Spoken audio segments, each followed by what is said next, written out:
Banda Aceh itu rural atau urban ya. Kemudian yang ketiga adalah model otonomi khusus. Nah, kita terjebak di dalam tiga model yang ketiga yang disebut dengan otonomi khusus. Seperti apa? Yang namanya fully asimetris desentralisasi, pemerintah pusat, oke next, dipercepat terus. Nah, pemerintah pusat memberikan semua kewenangannya, baik ekonomi, baik politik, baik administrasi pemerintahannya, itu semua diserahkan kepada Aceh. Ini boleh kita sebut dengan self government.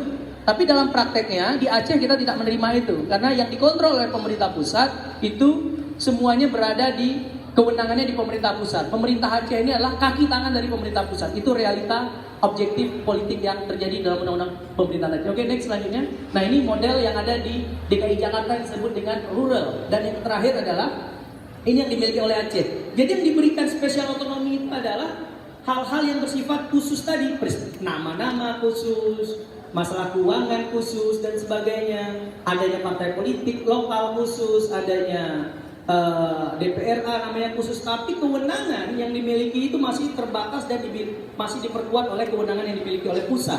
Oleh karena itu saya dalam disertasi hipotesanya adalah Aceh ini modelnya sebenarnya bukan fully tapi half, atau yang disebut dengan otonomi khusus, yang sebenarnya kita itu hanya diberikan simbol-simbol peristilahan, nama-nama, kelembagaan, namun praktek implementasinya itu masih dikekang oleh kewenangan pusat. Inilah yang menjadi tugas berat kita, agar bagaimana kita bersama-sama memikirkan Aceh ini ke depan memiliki sebuah konsep pemerintahan yang bisa dilakukan secara mandiri, bisa dilakukan secara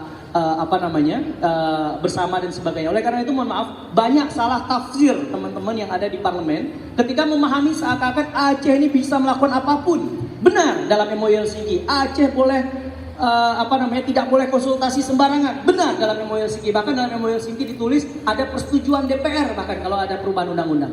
Celakanya ternyata dalam praktek yang dikeluarkan melalui undang-undang pemerintahan Aceh dan diturunkan melalui PP dan sebagainya semakin melemah. Inilah yang menjadi sebuah dilema, tantangan, bahkan menjadi tugas kita bersama untuk menjadikan Aceh ini kembali kepada MOU Helsinki dan sebagainya. Oke, next, saya percepat saja ya. Spektrumnya kita terjebak